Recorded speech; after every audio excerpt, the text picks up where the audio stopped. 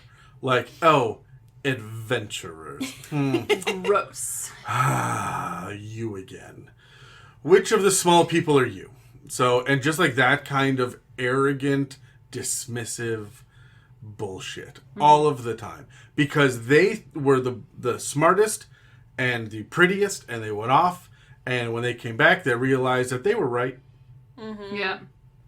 Yeah, and they will live on that hill for a very, very Because long they time. can't die on the hill. Yeah. Yeah. All right, moving on to the exploration portion of it. I would like to talk about. We talked a little bit about like they would probably live in like an elven-looking kind of an establishment when it comes to Or a like their yacht. layers or like again where they live is going to be also very pretty, very advanced. They want the best of the best, and in fact, they probably send people out to go and find the best of the best to bring it back to ensure that they have the best coffee. They have the best, like, ice cream from this part of the land. They have the best fish from this coast, because it is very specifically the best fish.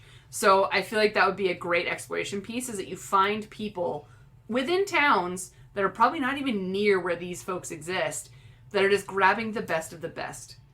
Slowly and surely. You would hear word about them before you are ever granted an audience with them. Yeah, like you know they exist, but you don't know where they are. And if you ever wanted to find where they were, you might want to like go to markets and find out like where the best. You hear a rumor that this place has like the best noodles, and you're like, okay, I'm gonna go here and see if I can like find out if I can find the person looking for these items. Or That's you're a very clever. They already thing. have the best noodle. It's 10-foot rod. okay, but that's noodle. Right. All right, Casey, what are your thoughts? Yeah, speaking of rods, I mean, in the imagery, like, They also have hammocks. They're just of the banana variety. We love a banana hammock. like this is the first one we're talking about that has spellcasting ability, and yeah, like there's a male and female presenting art on the page, and so yeah, she has some kind of staff, and so I feel like you could also emphasize that piece to even more confuse the players, because it's like, wait, what is this thing? Oh, it's an elf. Yeah. it's an elf. It's fine. But have some kind of like fun in how it uses this item, because it probably won't use it like you expect. It's got all sorts of moves. Wow. Right? Because I assume it's that's the spellcasting focus, because most rods in 5th edition, these are like you have it's the middle step between wand and staff, right? Is a rod, and that's right in the books. Yep, that's it. Yes. But because this is a rod for a huge sized creature, I would like this be a staff for your wizard if they pick it up, Yeah. right? And use it as a spellcasting focus, and then maybe they get one of the regular spells, the once a day spells, if they don't know it already. So Yeah. So make sure not to lose that part of this whole thing, because they will be super fucking obnoxious about being able to cast spells, and they have like prestidigitation, so they will make sure they look pristine, even if they do some sort of flare spellcasting shit.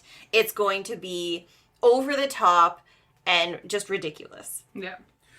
My thing about them is, as far as exploration goes, is you are going to run into their minions first. You have to be allowed an audience with them. You are on their turf, and you know it because their banners are flying.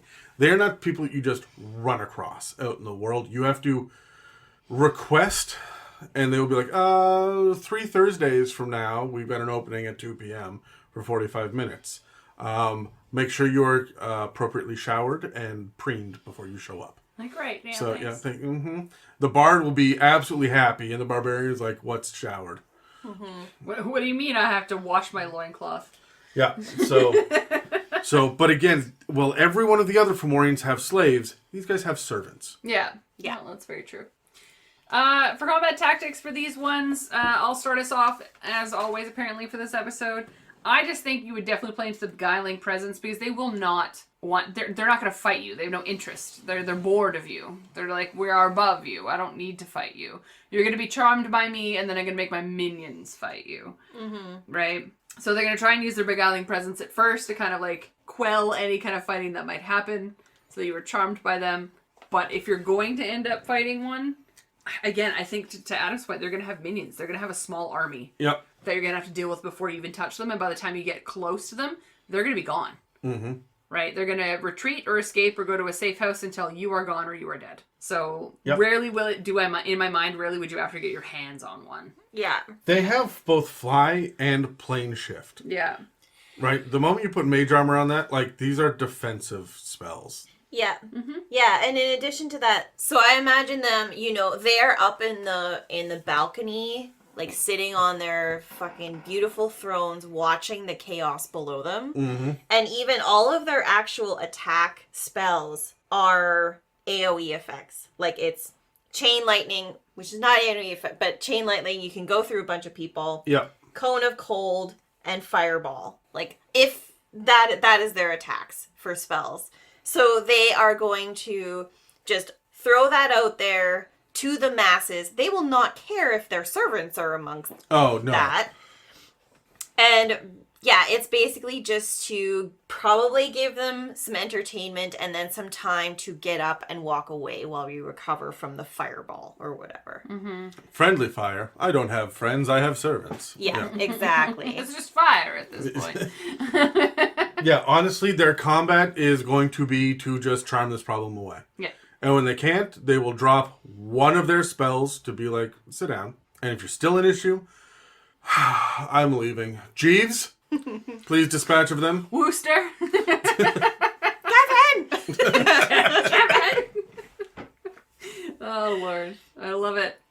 All right. So that's enough for the noble. What do we have next, Casey? The third and final Fomorian is the Warlock of the Dark. Okay. He looks so chill.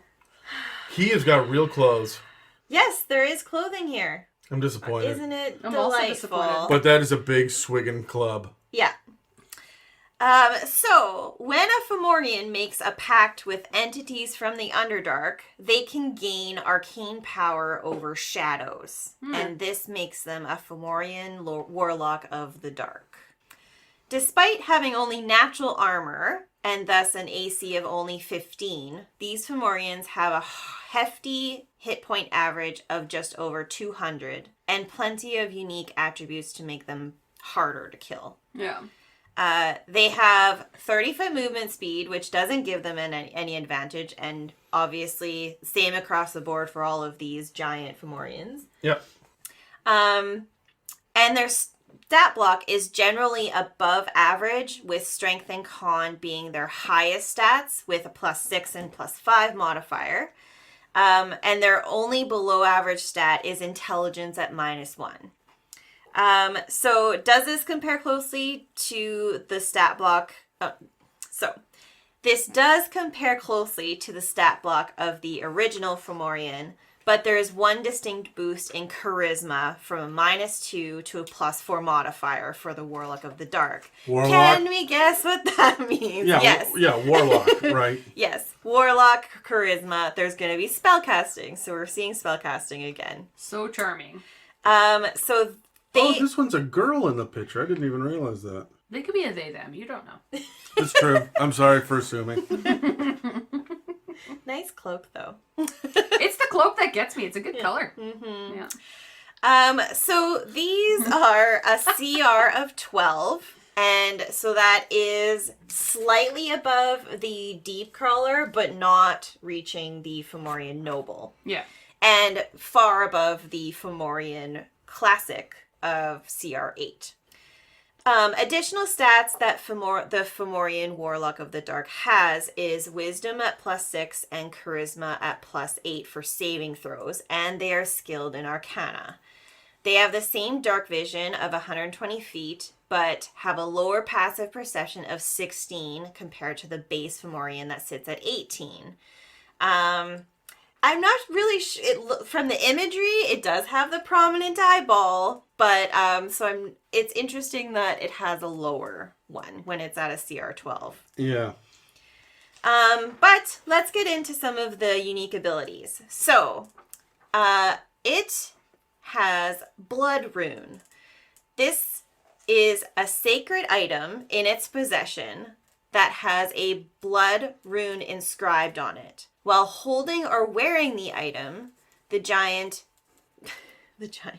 Fomorian has corrupting hex attack action and a poisoning rebuke reaction.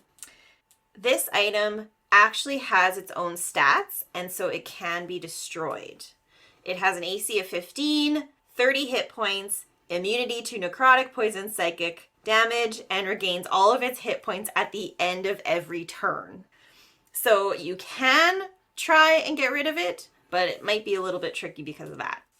When destroyed, it turns to dust, and the Fomorian can inscribe a blood rune on another object when it finishes a long or short rest. It also has Devil's Sight, which is magical darkness that doesn't impede the Fomorian's dark vision. Sorcerers are going to be mad about that. Yep. And it has legendary resistances, 3 per day, which means it can choose to succeed on a saving throw if it has failed. That is my favorite go fuck yourself thing in any stat block. Yeah. Makes you so mad, right? Especially when you don't use it on round 1. Like, you just take the hit from the wizard who's testing you. Like, oh no, that fucking hurt. Like, okay, good. Finger of Death. Here we go. My high powered. This is my one spell slot. You're like, no, I'm good. So. Yeah. It's not Finger of Death because you roll for that one. But you know what I mean. But yes, I know what you mean. All right, in terms of actions, the Fomorian Warlock of the Dark still carries the Grey Club with a plus 10 to hit and a 15-foot reach, and deals 3d8 plus 6 bludgeoning damage plus 2d6 necrotic damage on a hit. It can multi-attack for 3 Great Club attacks unless it has that blood rune. And if it does, it can use one of these 3 attacks to use Corrupting Hex.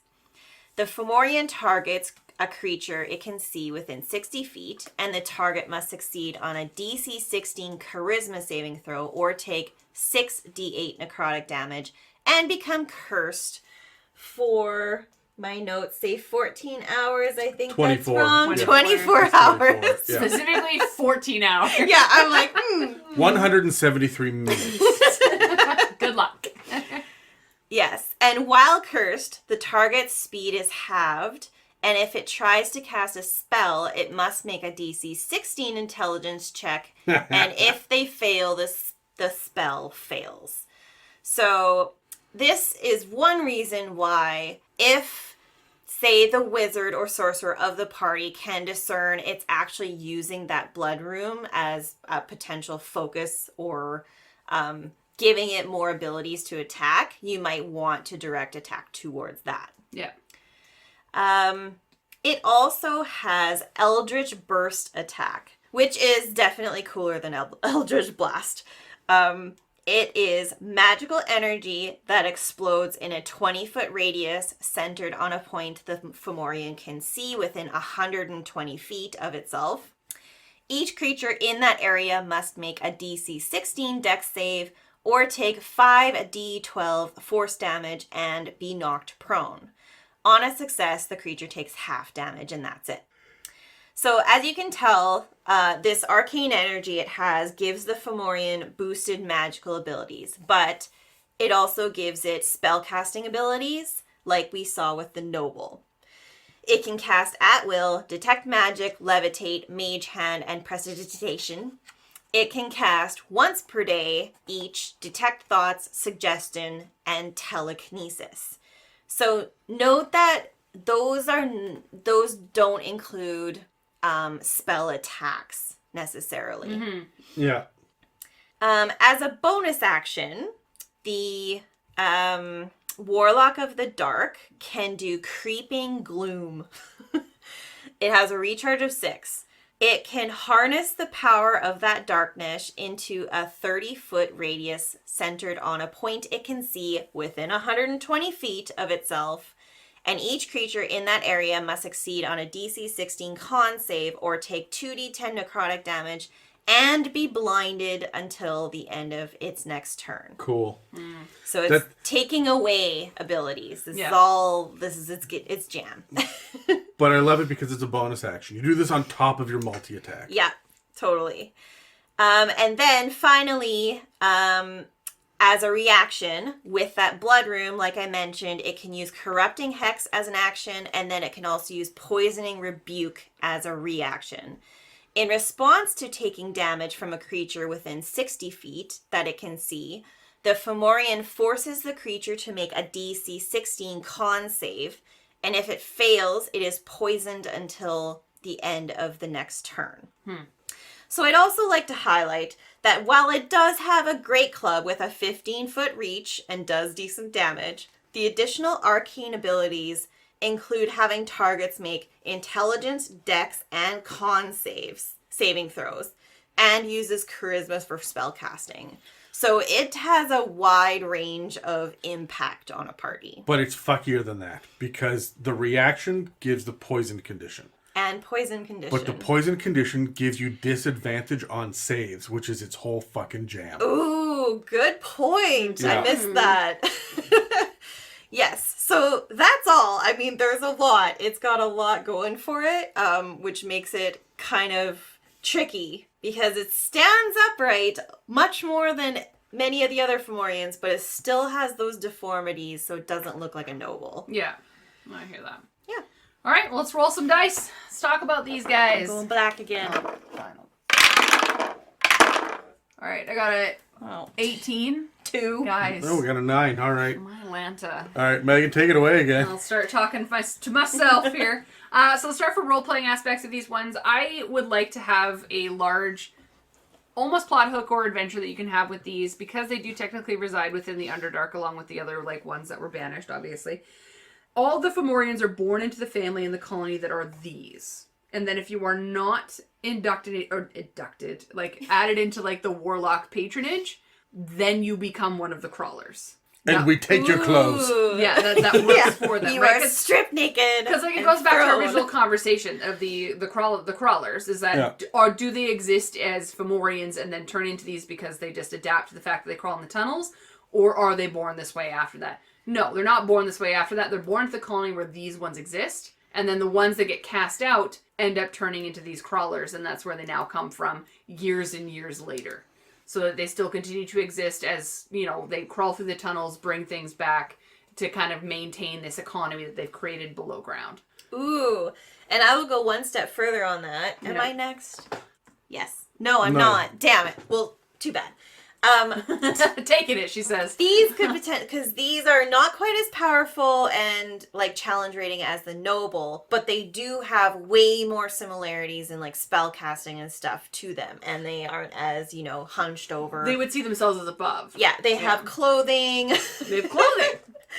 So they could easily be the ones that got cast out, and in their search of trying to find just some semblance of relatability and family, they get corrupted by the other Fomorians that are, more ghastly and deformed. Yeah. And so they start behaving that way. 100%. There you go. Okay, Agreed. You go ahead, Adam, do your thing. Thank you. Thank you. I've been so patient. For role-playing, these guys are megalomaniacs. Yeah. Out of all of them, these are the ones that said, oh, we got punished for trying to get power. Everybody else said, well, fuck it, we're going to dig down into the Underdark, get some loincloths, and just give you the old evil eye. These guys are like, no, fuck it, I deserve that power. Yeah. And I'm going to get it any way I fucking can. That's how it goes. And so make a bad deal. Or a good deal, actually. Are going to be the leaders of the Fomorian, you would have regular Fomorians, and this is the one that actually runs the show. Yeah. Yeah. If we're going to be down here in the Underdark, we need to be masters of it. You'll also notice that these guys live in the Underdark. They've adapted to the Underdark in a lot of ways, but they don't have sunlight sensitivity, which a lot of shit down here does. Which means they can raid the world up above, and there's no limit for them. There's no curse or anything that keeps them from going up into the material plane. Yeah. So let's do it. So this one in particular, by the way, I hate the design of it because give it fucking darkness. Why does it not have darkness as a spell? Yeah, that doesn't make a lot of sense. Yeah. Yeah, You are right. you're correct. You've got dark vision, you've got devil's sight, you've got the creeping gloom. It should also be able to just burn an action at will darkness. Right? Yeah. So, walk around Welcome in to that my darkness zone. forever. and that should be honestly the thing that it does, like its initial thing that it does is drops you into darkness because it can see and you can't. Yeah, no, that's fair. So, I mean, I'd up to CR a little bit, especially if this is happening above ground. Your players aren't ready for it, but... Yeah, no, that's fair, that's very fair. For the exploration of these ones, talking about that pillar a little bit, I feel like their layers are going to be like that weird in-between of super organized and super dirty, you know? Because they're like underground. They're still scroungers in my mind. They're not going to be of the noble aspects of where everything is prestige, like everything's beautiful, everything's clean. But there is going to be a society that you come into. You're going to walk in, there's going to be like, because again, it's a cult, right? So everyone's going to have a role, everyone's going to have a responsibility. You have your greeters, you're going to come into a contact with a couple of different ones as you're kind of getting into this exploration piece. But I feel like if you're just coming into like their land and where they exist, you're going to find a bunch of cast out weapons with weirdly carved runes that to the naked eye look like regular weapons, but they just have runes carved into them, but they've been cast because they're not used anymore because the rune power is gone. Mm-hmm. Right? So I feel like if you're going to be wandering in this area, you're probably going to come across a lot of these random weapons being thrown about because they're useless, right? That's just one of these weapons I assume is going to be a huge size disposable razor because she/they definitely shaves her/their legs. Oh, 100%. That is, I mean, none of the Fomorians ever have hair, but I feel that there's been some care given to this. Well, it comes from the fact that they come inherently from a species. Inherently Come from a species that is of the weird noble eye of being the beautiful version of existence. Which, unfortunately, even in our society, is hairless. Mm-hmm. So... like a fucking man dolphin. You know it. We love a slippery dolphin.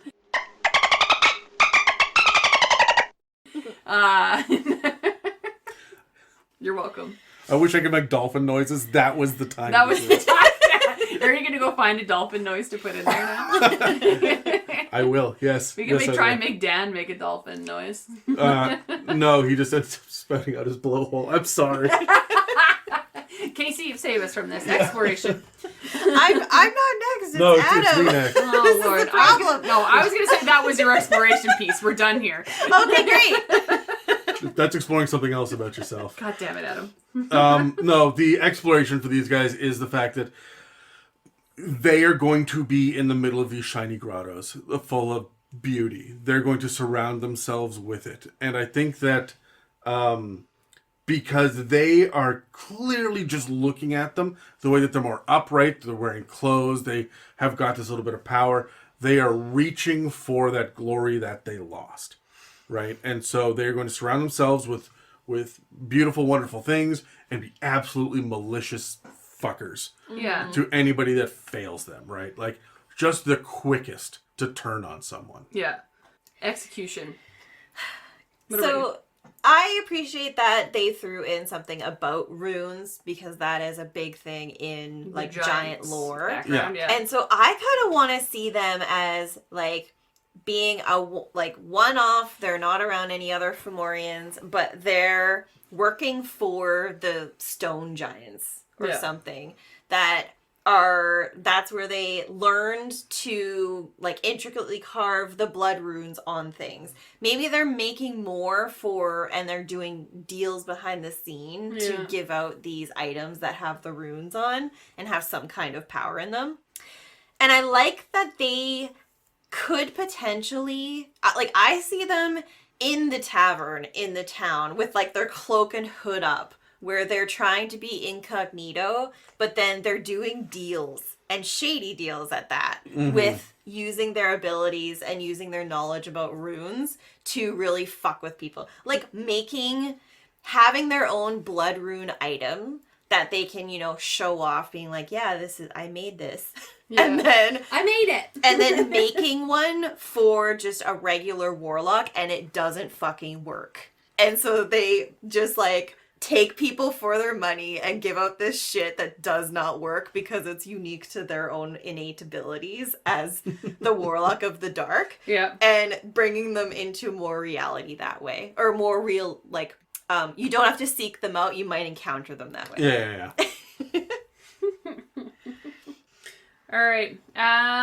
Moving on to like combat aspects for these ones. So I feel like There's so much. there is, but it just like the easiest one I can think of to like kind of talk about that's a little bit different is if you were to be hunting one of them, they would not be hard to find, in my opinion. They're going to be kind of that step below of like your nobles, where you're going to have to try it. You know where they are, but it's hard to get to them. Because Yeah, like they're a warlord surrounded by minions. Whereas these ones are kind of the things where like they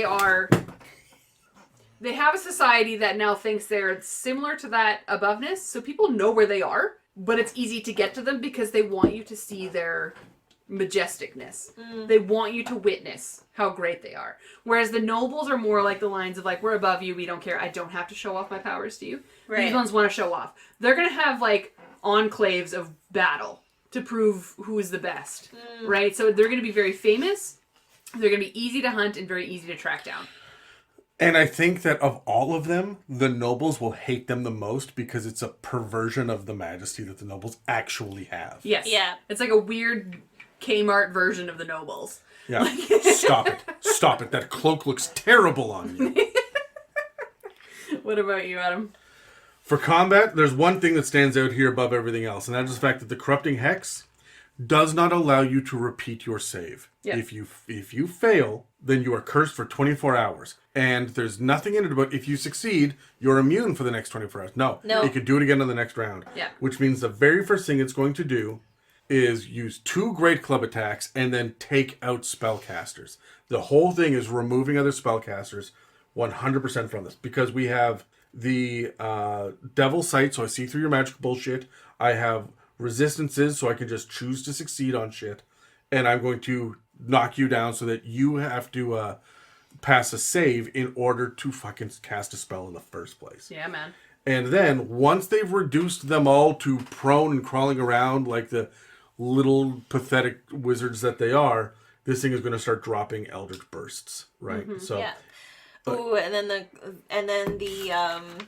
the deep crawlers are just gonna drag those pro bodies. Well, what I away. said, yeah. they come out of like out of the corner of the They're just darkness. gonna be They like, pull you into a "Yoink." side tunnel, right? oh, it drops a darkness on you where you're walking past a bunch of just like holes in the ground. Oh god. It's like whack-a-mole in the dark. And that's the thing. You would probably assess for traps, but it's not inherently a trap. So as a DM, would you give that to them if they rolled well for it to be like you see a bunch of like glowing eyes in the holes? Like that's as far as I would go, but it's not inherently a trap. You would just notice something weird about it, right?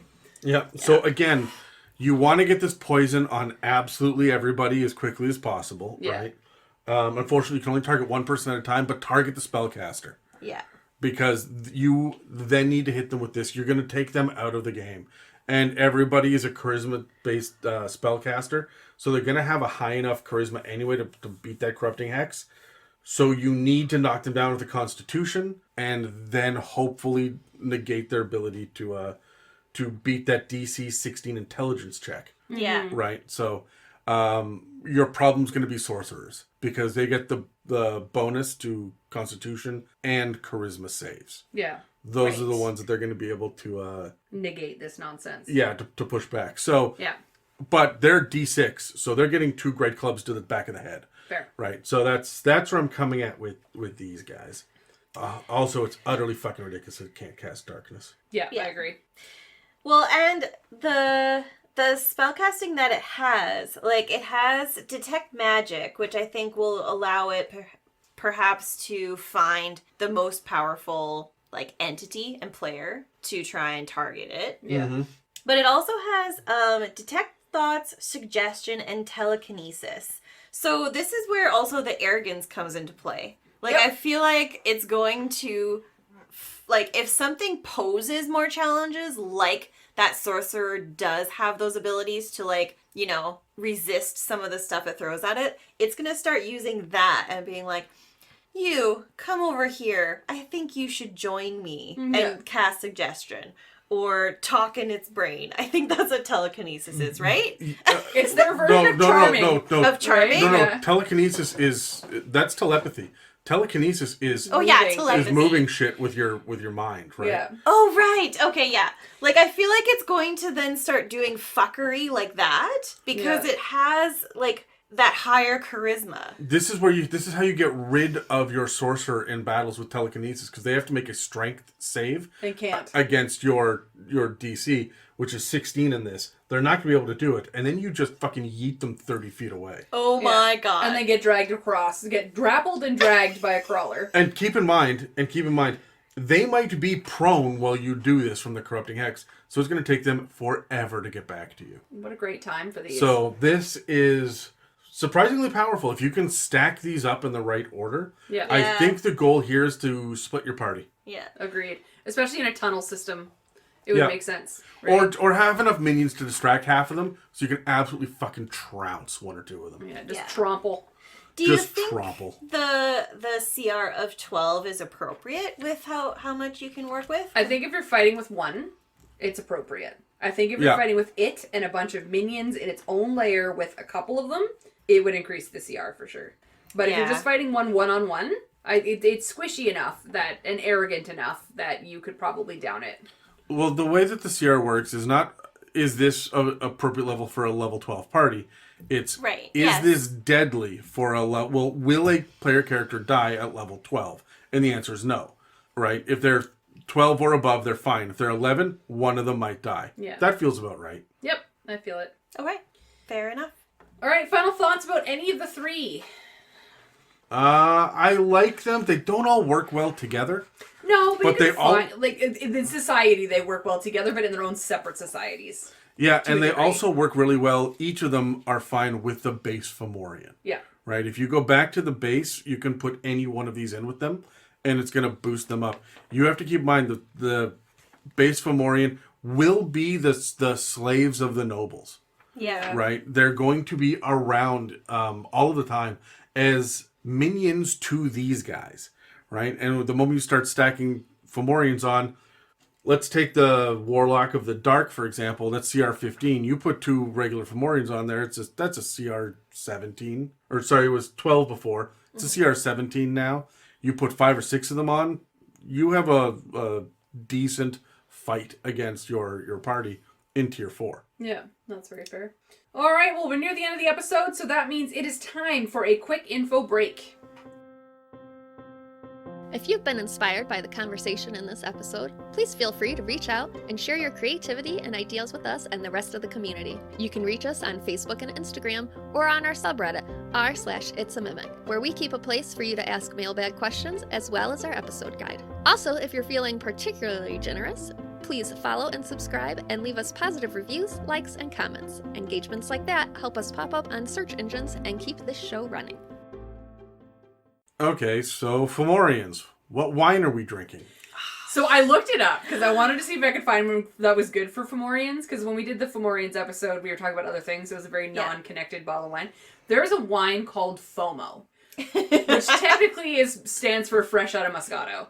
But it's a sweet wine, obviously, because it's a Moscato. Isn't it fear of missing out? That's the thing, is I would switch it, because and that to me is a Fomorian. That's so funny that a Fomorian is FOMO, fear of missing out. So I was like, it's so perfect. Wow. That's the wine I would drink if I was to, if we were to do a full episode of them. It wasn't designed that way, but like reverse engineering that, it lines up nicely. Works phenomenally. And when you think about how they work as a society, like they got fucked over and cursed. Of course, if they're missing out on society, so they're building their own. Yeah. Right? Like, and they're taking from different places that they can see. Like, it's just what they do. So I just, like, as soon as I saw that wine, I was like, perfect. This is the one.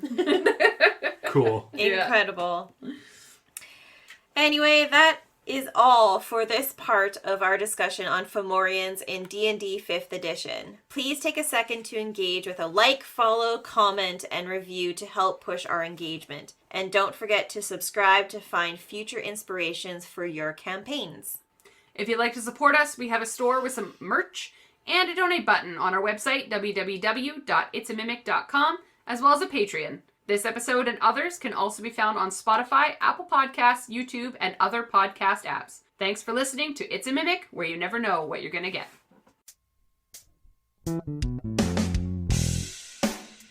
This has been an It's a Mimic production. Please check the show notes for this episode to see links, time codes, and credits, and don't forget to reach out and share your own inspirations.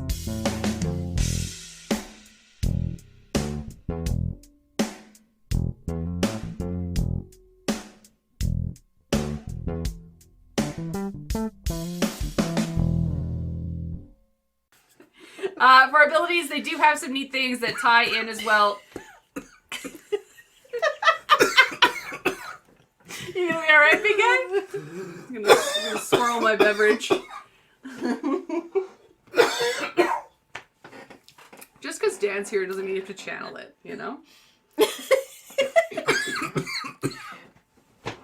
Look up when you cough.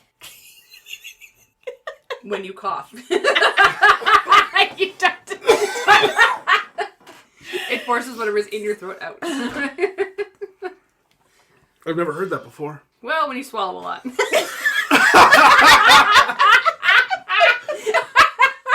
We will be cutting that and posting it to the ladies' chat. Oh my god. How are we gonna make it through 2 episodes? With gin. I've learned that gin is not my beverage for being couth. Alright, you good? I'm sorry, you were saying? Are you crying out of me? Does it have a hair Like swoop? it kind of does. Like if it just came a little further down to cover up the closed the other closed down eye, yeah. And it just has the, you know, I love it. the big eyeball peeking out from the... Where are you? Yeah. And I'm so sorry. I cannot sleep. Yeah, totally. You can put that at the end of the episode. Sung in undercommon. Or in giant, either one. Well done.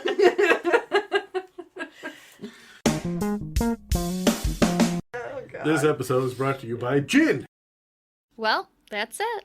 Fly, my little dragons. Have a fantastic day.